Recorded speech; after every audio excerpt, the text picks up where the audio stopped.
Bonjour à tous, bienvenue sur Webalab.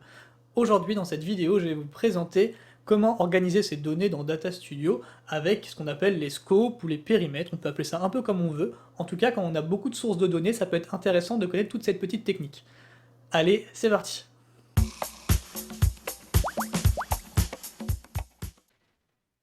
Et donc nous voilà sur Data Studio. Donc du coup j'ai créé ce Data Studio qui n'est pas très beau, hein, je pense qu'on peut le dire. C'est quelque chose qui a été fait vraiment rapidement pour vous montrer tous les périmètres et toutes les choses qu'on peut faire avec. Euh, donc comment j'ai fait pour faire ce Data Studio. Donc là, on voit qu'on a 5 onglets qui vont vous montrer différentes choses. J'ai également créé 3 sources de données.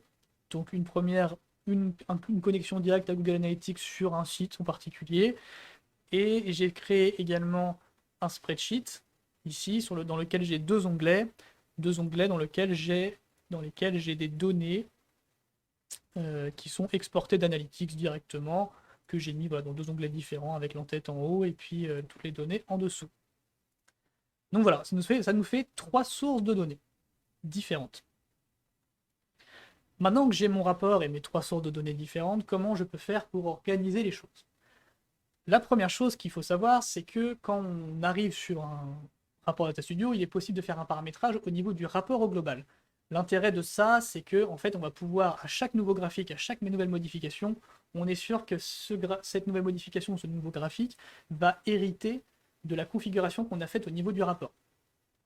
Donc je vous montre ça. Dans la partie fichier, dans le menu en haut à gauche, hop, fichier, on a paramètres du rapport ici, et là on voit qu'on a du paramétrage qui est possible. Donc moi j'ai fait un truc tout simple, j'ai tout simplement dit que le paramétrage par défaut pour ce Data Studio là, c'est la source de données en direct vers Analytics. Donc, pour n'importe quelle information mise sur le rapport, c'est donc ce paramétrage qui va hériter. Ensuite on peut y ajouter d'autres paramétrages si on veut, donc mettre un identifiant Analytics en particulier, mettre des filtres sur également sur la partie plage de données, on peut mettre par exemple, est-ce que la page de données va se baser sur une commande de plage de données comme celle-ci, ou est-ce qu'on va plutôt utiliser, et voilà, et ce sera du coup automatique, donc ce sera libre choix en fait à l'utilisateur de modifier les informations qui a affichées, ou est-ce qu'on veut justement bloquer les données qui sont affichées sur le rapport en fonction d'une certaine date, par exemple mensuel, hebdomadaire, quotidien, hebdomadaire moins 10 jours, etc., etc. On peut également y ajouter des filtres en particulier, ou des segments analytics, c'est également possible. Imaginons que j'ai envie de faire un rapport sur la source de données Google CPC. Là, je vais faire mon segment dessus dans Analytics où je prends celui qui existe déjà et je vais du coup l'appliquer directement sur mon rapport, ce qui va permettre, voilà, je suis sûr que ce rapport-là, peu importe ce que je vais rajouter comme graphique, il sera filtré, enfin, il sera segmenté en fonction de mon segment Google CPC. Donc ça, c'est une possibilité. Donc vous le faites une fois et ça s'applique sur tout votre rapport. Ensuite, on peut avoir envie de faire quelque chose page par page. Donc je reprends mon exemple un peu Google CPC. Imaginons que j'ai envie d'avoir un rapport, une page Google CPC, une page sur le SEO, une page sur euh, l'emailing, etc., etc. Là, c'est quelque chose qui est possible. Il y a aussi en fait un scope page, on peut dire, un périmètre page. Donc là, en fait, le paramétrage qu'on veut faire au niveau de la page, on va le faire ici. Donc là, tout à l'heure, pour le rapport, on est passé dans Fichier, paramètres du rapport. Ici, on va plutôt aller dans Page, paramètres associés à la page actuelle. Donc là, je clique dessus. Et là-dessus, on va pouvoir également mettre une source de données, un filtrage, etc., etc. Un style, et voilà. Donc là, on voit que voilà, ce scope-là, ça permet vraiment si jamais je veux faire vraiment un paramétrage à la page, c'est quelque chose qui est possible. Par contre, on voit voilà, qu'il y a un peu moins de possibilités. Je peux juste faire un filtre et ajouter ma source de données. Et donc, comment ça se passe au niveau justement de ce rapport si jamais j'ai les deux paramétrages? Donc là, si je clique sur ce graphique-là, ce qu'on voit tout de suite, c'est que par défaut, poum, il va prendre tout de suite le paramétrage du niveau juste au-dessus. Donc mon graphique là apprend tout de suite le paramétrage de la page. Si j'en crée un nouveau, par exemple, tac, que je le mets ici, hop, on voit qu'il a pris par défaut celui de la page. Si je l'enlève, il prend par défaut toujours celui de la page. Donc par défaut, c'est vraiment celui de la page qui va prendre. Si j'avais pas eu, si je fais la même chose dans le rapport d'avant, enfin sur la page d'avant, là j'ajoute un graphique. Tac. Là on voit qu'il prend toutes les données tout de suite. Si j'enlève, il prend toutes les données parce que c'est au niveau du rapport. Et parce que au niveau de la page, je n'ai aucun paramétrage, mis à part justement le paramétrage d'au-dessus. Donc là voilà, on voit que la page prend le paramétrage d'au-dessus, celui du rapport. Donc voilà comment ça fonctionne pour la partie page. Maintenant, on peut aussi avoir envie, donc voilà, on a fait notre rapport avec une page Google CPC, une page pour la partie Bing ou la partie emailing, la partie SEO, etc., etc. Donc là, on voit qu'on arrive à peu près à s'en sortir avec, même si on n'arrive pas à faire des segments, on arrive à peu près à s'en sortir. Mais maintenant, on peut avoir envie d'avoir juste un graphique qui change complètement, qui lui tout seul, dans sa page. Voilà, j'ai ma page emailing et dedans, je veux ou SEO et dedans je veux donc il va se baser que sur le segment SEO et puis dedans je veux mettre juste un graphique qui est en rapport, je sais pas moi, avec MyPoseo ou peu importe. Du coup je peux cliquer dessus directement et là en fait on va venir paramétrer directement mes informations liées à mes sources, mon filtrage lié à voilà, mon filtre, mon segment, voilà, je peux vraiment mettre pareil, voilà. On peut vraiment mettre toutes sortes de choses au niveau du graphique. Donc là, on voit voilà, qu'on a trois grands scopes, le graphique, la partie page, la partie rapport. Là, si je supprime à cet endroit-là, bah là, on voit par exemple que voilà, j'ai mes trois graphiques ici sont sur le scope de la page, et celui-ci, il est sur son scope propre. Donc voilà, il a sa propre source de données parce que je l'ai mis directement sur ce graphique. Si je l'enlève, il reprend celui de la page.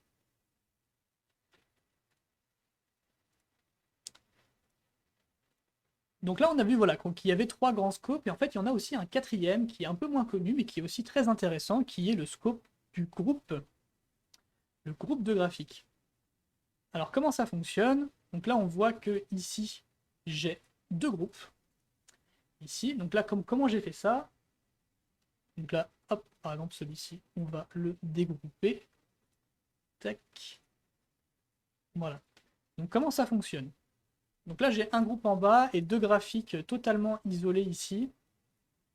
Mais j'ai envie de regrouper celui qui est en haut. Donc là, en fait, c'est comme tout un peu interface homme-machine sur du Windows, etc., ou peu importe où.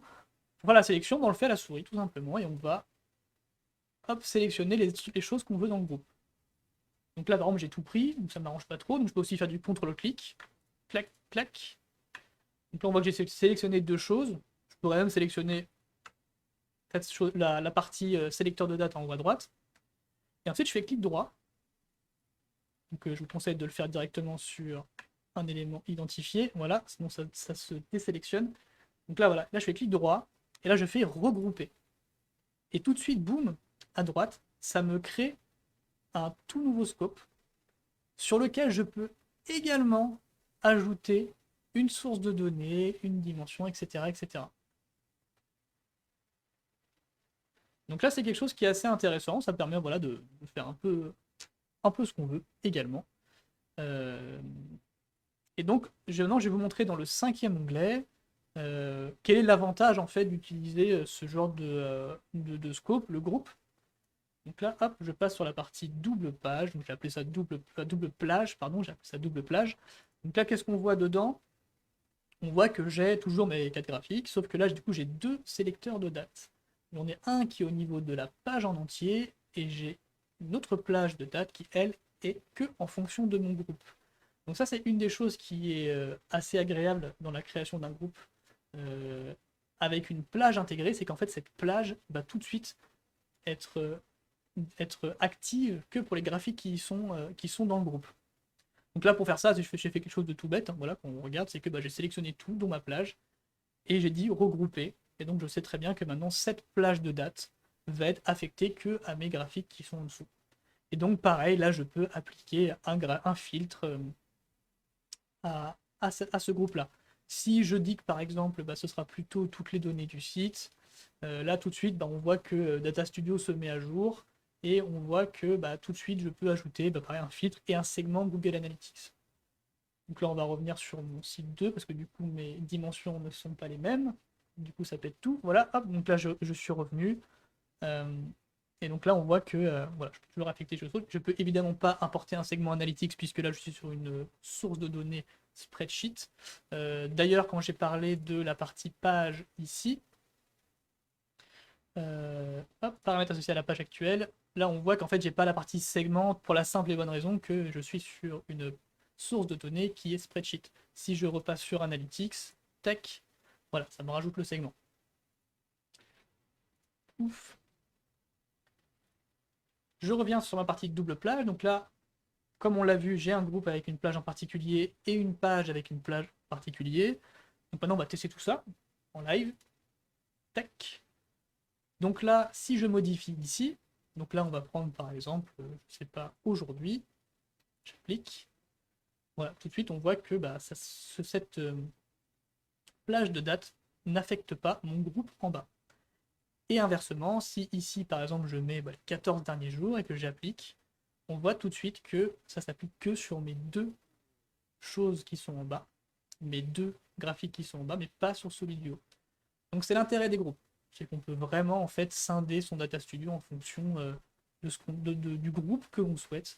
Donc faire une source de données pour un groupe, une autre pour un autre groupe, etc. Ça permet en fait d'architecturer un peu son Data Studio quand on a beaucoup de sources de données et qu'on veut tout rassembler au sein d'un même rapport ou au sein d'un même onglet.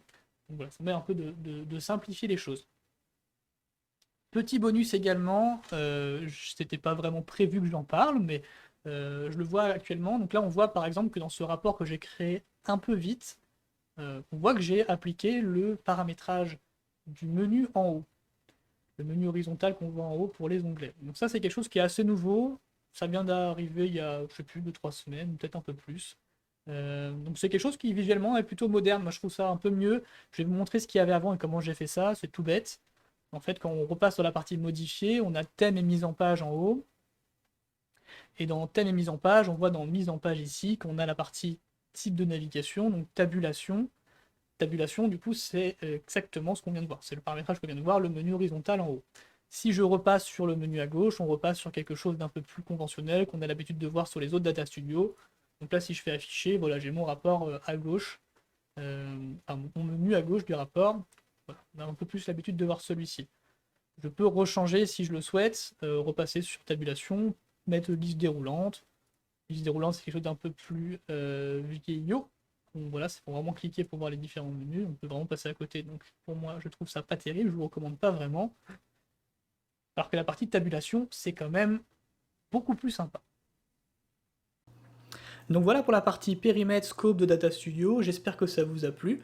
Je ne sais pas si vous connaissiez déjà, dans tous les cas pour ceux qui ne connaissaient pas, j'espère que ça vous servira à mieux architecturer toutes vos données dans Data Studio, de faire des Data Studio un peu plus propres. Si vous avez aimé, n'hésitez surtout pas à nous le dire en commentaire, à nous mettre un petit pouce bleu, et pourquoi pas à entamer une discussion ensemble sur tous ces sujets. Je vous remercie encore, très bonne journée ou soirée à vous, et à très bientôt sur Webalab.